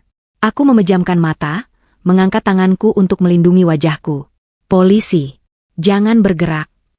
Suara itu menggelegar di koridor. Itu bukan suara Dokter Aris. Aku membuka mata. 2 orang berseragam polisi telah menyerbu dari arah lift. Di belakang mereka, berdiri Dokter Aris, wajahnya pucat tapi penuh tekad. Dokter Bayu membeku di tempat. Tangannya terulur ke arahku, jarum suntik itu hanya beberapa sentimeter dari lenganku. Dia seperti patung yang tertangkap basah. Burhan, melihat polisi, langsung berbalik. Dia mencoba lari ke arah tangga darurat. Tahan dia, teriak Dokter Aris. Seorang polisi langsung mengejar Burhan, menerjangnya sebelum dia sempat membuka pintu. Burhan jatuh tersungkur di lantai, berteriak dan mengumpat. Polisi yang lain menghampiri Dokter Bayu. Letakkan jarum suntik itu. Perlahan. Letakkan di lantai. Tangan Dokter Bayu gemetar hebat. Jarum suntik itu jatuh dari genggamannya, berdetak di lantai linoleum. Cairan keruh itu tumpah. Tangan di atas kepala. Sekarang. Dokter Bayu mengangkat tangannya. Wajahnya kosong. Hancur. Dia tahu ini sudah berakhir. Aku merosot ke lantai. Kakiku tidak sanggup lagi menopangku. Aku terengah-engah. Dokter Aris berlari ke arahku, berlutut di sampingku. Hilda, kamu baik-baik saja? Kamu terluka? Aku menggelengkan kepala. Aku tidak bisa berbicara. Aku hanya menunjuk ke kamar Davin. Davin? Bisikku. Dokter Aris mengerti. Dia bangkit, berlari melewati polisi yang sedang memborgol Dokter Bayu. Dia menerobos masuk ke kamar 507. Aku mendengar suara Burhan yang diborgol. Lepaskan aku. Aku tidak tahu apa-apa. Dokter itu yang gila. Dia mencoba membunuh pasiennya. Aku saksi. Diam, bentak polisi itu. Aku tidak peduli padanya. Mataku terpaku pada pintu kamar Davin. Apa yang ditemukan Dokter Aris? Apakah aku terlambat? Apakah dosis tadi malam? Pintu kamar itu terbuka lagi. Dokter Aris berdiri di sana. Dia tidak sendirian. Dia sedang menopang seseorang. Seseorang yang berdiri tegak, meskipun lemah. Seseorang yang mengenakan piyama rumah sakit. Seseorang yang selang pernapasannya sudah dilepas. Itu Davin. Dia hidup. Dia berdiri. Matanya terbuka. Dan dia sedang menatap lurus ke koridor. Dia tidak menatapku. Dia tidak menatap Dokter Aris. Dia menatap lurus ke arah Burhan, yang sedang didorong berdiri oleh polisi. Seluruh koridor menjadi senyap. Satu-satunya suara adalah napas kami yang terengah-engah dan bunyi borgol yang diklik. Davin mengambil satu langkah maju, masih ditopang oleh Dokter Aris. Suaranya serak, kering karena berjam-jam tidak digunakan. Tapi setiap orang di koridor itu mendengarnya dengan jelas. Kau, desisnya. Kau mengkhianatiku. Mata Burhan membelalak ngeri. Dia menatap Davin seolah melihat hantu. Dia pikir Davin sudah koma, di ambang kematian. Dia tidak pernah menyangka Davin akan berdiri dan menuduhnya. Itu adalah pukulan terakhir. Wajah Burhan runtuh. Kebenciannya hilang, digantikan oleh ketakutan murni seorang pengecut yang tertangkap basah. Dia tidak berkata apa-apa lagi saat polisi menyeretnya pergi. Koridor itu membeku dalam keheningan yang tegang. Polisi-polisi itu bergerak dengan efisiensi yang dingin. Burhan tidak lagi berteriak. Dia hanya terengah-engah di lantai, wajahnya menekan linoleum yang dingin, rasa tidak percaya bercampur dengan kebencian di matanya. Dokter Bayu berdiri kaku, tangannya terangkat, borgol logam dingin menjepit pergelangan tangannya di belakang punggung. Jas putihnya yang bersih kini tampak seperti kostum badut yang menyedihkan. Jarum suntik berisi racun itu tergeletak di lantai di antara kami, bukti fisik dari niat membunuhnya. Aku masih di lantai, bersandar di dinding, seluruh tubuhku gemetar hebat. Pertarungan telah berakhir.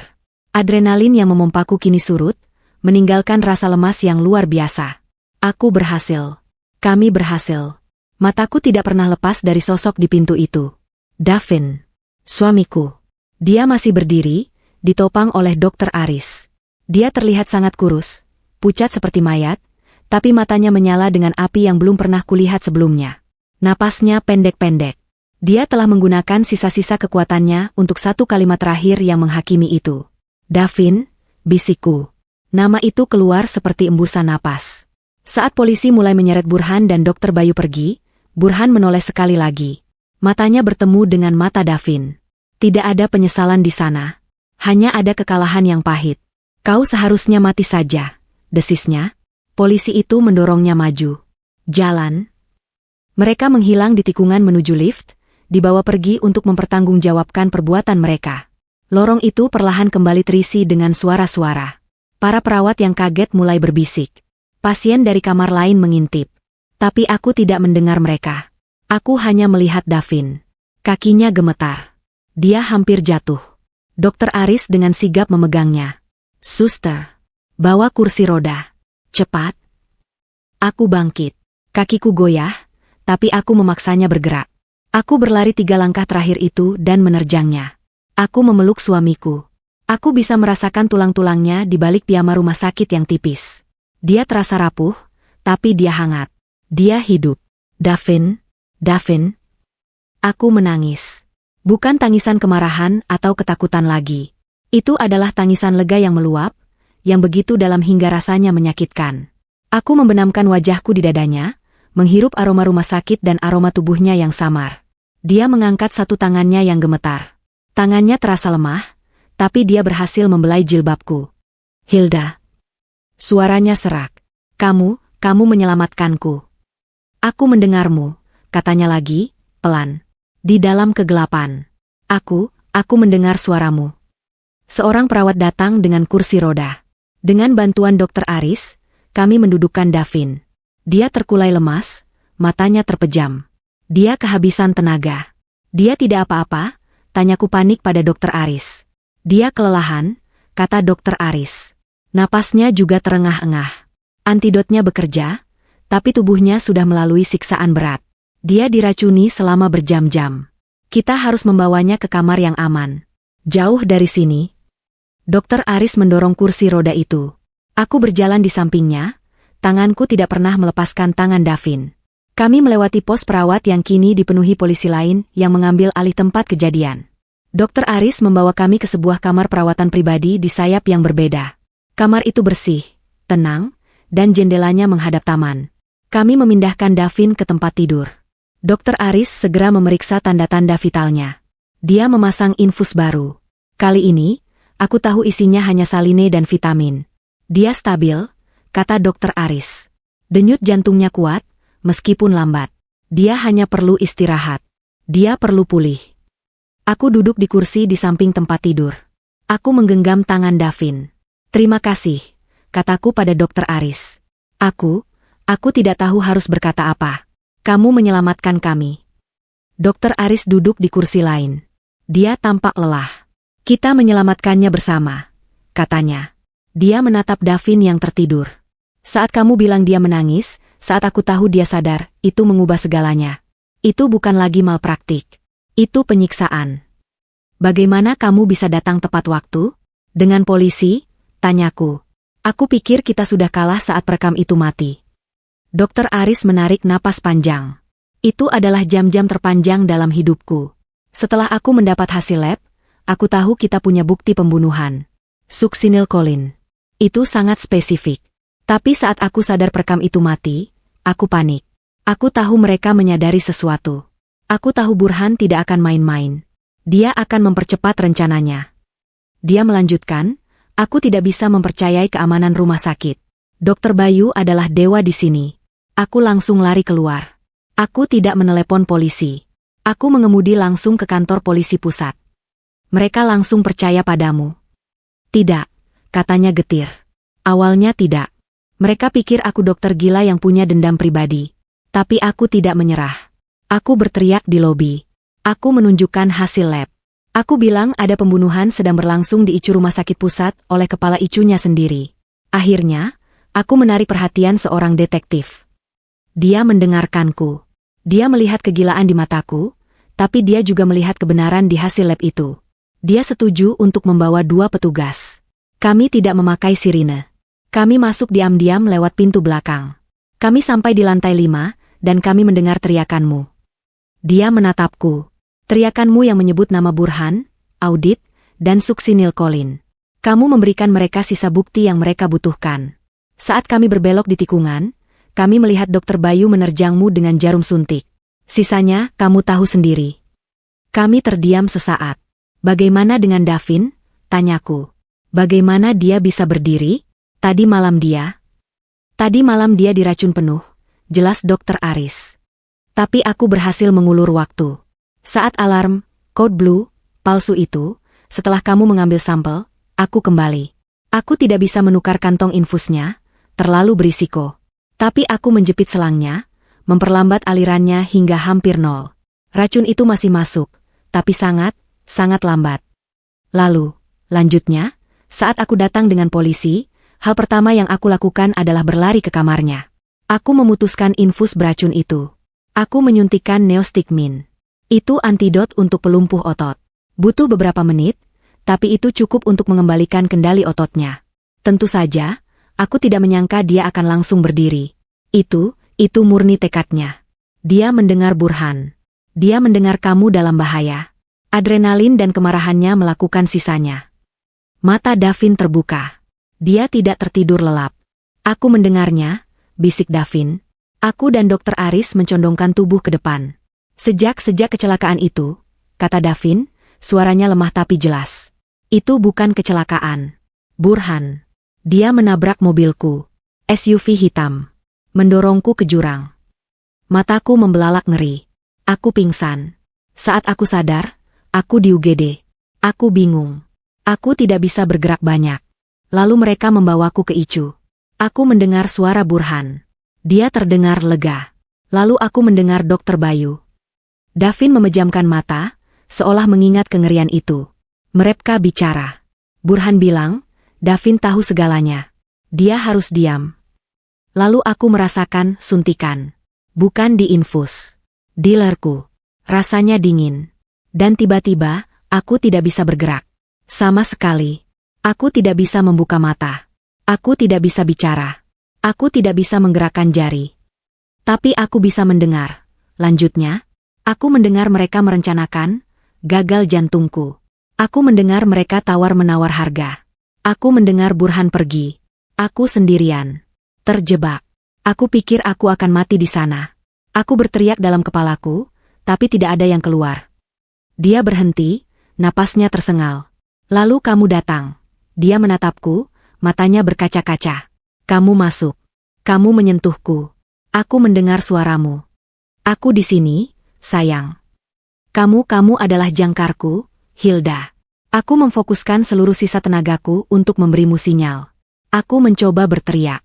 Yang keluar hanya air mata. Aku tahu kamu akan kembali. Aku hanya harus bertahan.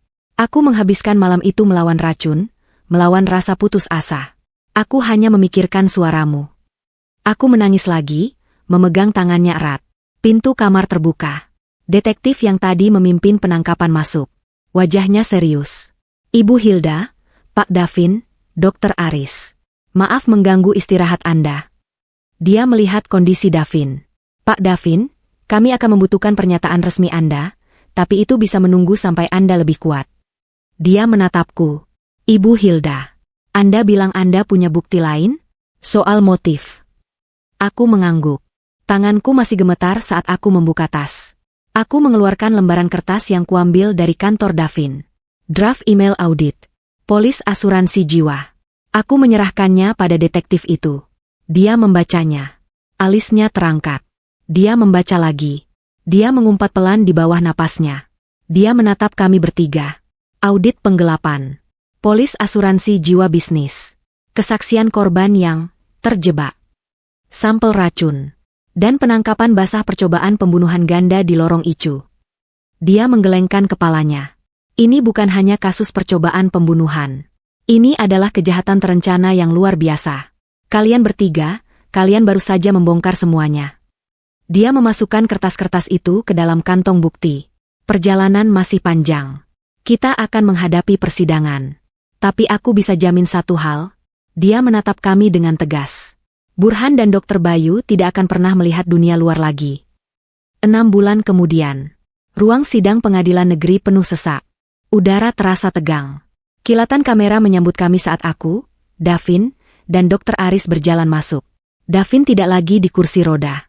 Dia berjalan dengan bantuan tongkat, langkahnya mantap. Setiap langkah adalah kemenangan melawan racun yang hampir merenggut nyawanya. Aku berjalan di sampingnya, jilbabku rapi, kepalaku tegak.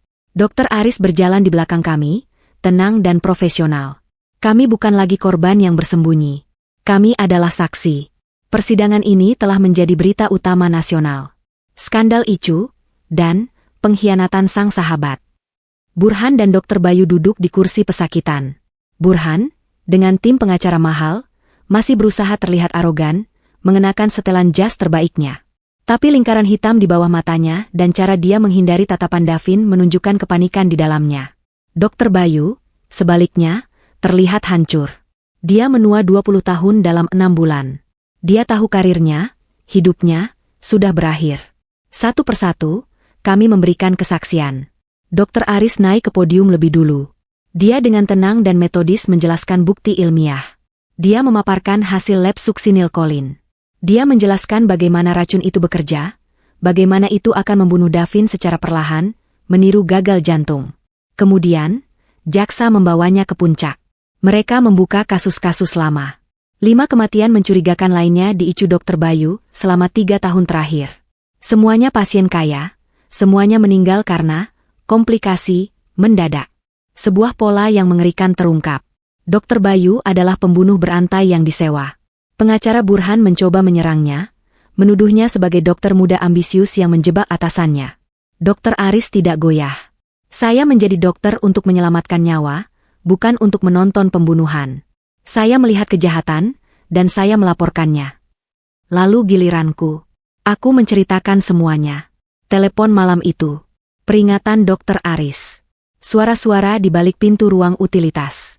Momen ketika aku melihat Burhan menyerahkan koper kecil itu pada Dr. Bayu. Aku menceritakan bagaimana aku menyelinap masuk, mengambil sampel, dan melihat air mata suamiku. Aku menceritakan bagaimana aku menemukan email audit dan polis asuransi.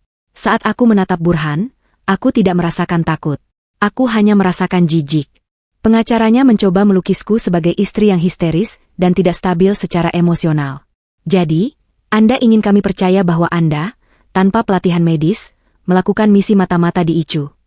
Saya ingin Anda percaya, kataku, suaraku jelas dan bergema di ruang sidang, bahwa seorang istri akan melakukan apapun untuk menyelamatkan suaminya.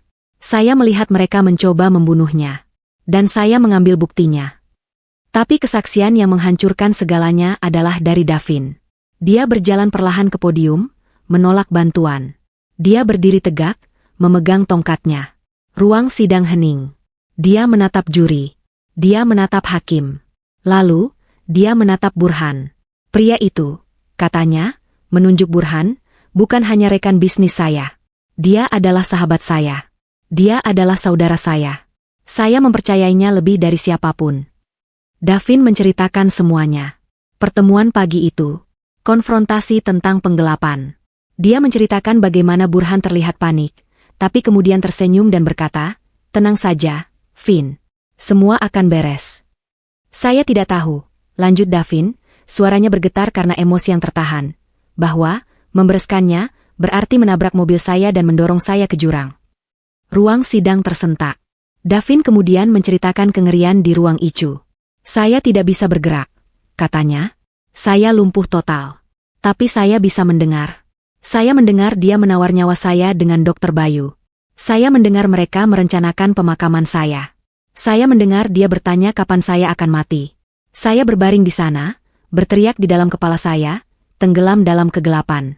Saya merasakan racun itu mengalir, dingin di pembuluh darah saya. Dia berhenti, menatap Burhan lurus di mata. Pengkhianatanmu lebih menyakitkan daripada tabrakan mobil itu, Burhan. Racunmu tidak seberapa dibandingkan dengan kebencian yang kamu tunjukkan. Kesaksian itu selesai. Burhan tidak bisa membantahnya. Melihat semuanya hancur, Dokter Bayu melakukan satu hal terakhir. Dia mengkhianati rekan kejahatannya. Untuk menghindari hukuman mati, dia mengaku. Dia memecat pengacaranya dan menceritakan semuanya. Dia membenarkan setiap kata yang diucapkan Davin. Dia merinci bagaimana Burhan mendekatinya, menawarkan 5 miliar rupiah untuk menyelesaikan Davin dengan rapi. Dia mengakui 5 pembunuhan lainnya. Itu adalah paku terakhir. Burhan mengamuk. Dia melompat dari kursinya, mencoba menerjang Dokter Bayu. Pengecut, pembohong. Dia berteriak, topeng arogansinya hancur berkeping-keping, menunjukkan monster di dalamnya. Petugas keamanan harus membantingnya ke lantai. Hari putusan. Hakim tidak berbasa-basi. Dokter Bayu, atas pengakuannya, dihindarkan dari hukuman mati, tetapi dijatuhi hukuman penjara seumur hidup tanpa kemungkinan pembebasan bersyarat. Dia kehilangan izin medisnya, namanya dihapus dari semua catatan. Dia akan mati di balik jeruji besi. Burhan. Untuk percobaan pembunuhan berencana, penggelapan dana miliaran rupiah, penipuan asuransi, dan menyebabkan kecelakaan, dia dijatuhi hukuman seumur hidup, ditambah 40 tahun penjara. Semua asetnya disita. Dia kehilangan segalanya. Uangnya, perusahaannya, kebebasannya. Saat dia dibawa keluar dari ruang sidang, dia hanyalah seorang pria hancur yang berteriak-teriak tentang ketidakadilan. Karma telah dibayar lunas. Beberapa bulan kemudian, matahari terbenam di teras rumah baru kami. Rumah kecil dengan taman yang asri, jauh dari kebisingan kota. Apartemen lama kami sudah dijual, beserta semua kenangan buruk di dalamnya. Aku sedang menyiram mawar, merasakan kedamaian yang sudah lama tidak kurasakan. Davin duduk di kursi rotan, membaca buku. Tongkatnya bersandar di sisi kursi. Dia tidak membutuhkannya lagi di sekitar rumah, tapi dia masih menggunakannya untuk berjalan jauh. Terapi fisiknya berjalan baik. Luka di tubuhnya sembuh, tapi luka di hatinya butuh waktu lebih lama. Sebuah mobil berhenti di depan. Dokter Aris melangkah keluar. Dia tidak lagi memakai jas residen. Dia memakai kemeja batik sederhana. Dia tersenyum saat melihat kami. Aku membawakan teh. Kami duduk bertiga, menikmati senja. Jadi, kata Davin, meletakkan bukunya. Resmi? Dokter Aris mengangguk. Resmi. Saya lulus residensi. Dan mulai bulan depan, saya resmi menjadi Kepala Komite Etik dan Pengawasan Mutu di Rumah Sakit Pusat. Dewan Direksi yang baru sangat serius ingin membersihkan nama baik rumah sakit. Mereka memilih orang yang tepat, kataku tulus. Dan kamu? Tanya Dokter Aris pada Davin. Davin tersenyum. Senyum tulus pertama yang kulihat dalam berbulan-bulan. Perusahaan bangkrut. Tapi aku menyelamatkan sebagian aset yang tidak disentuh Burhan. Aku memulainya lagi. Dari nol. PT.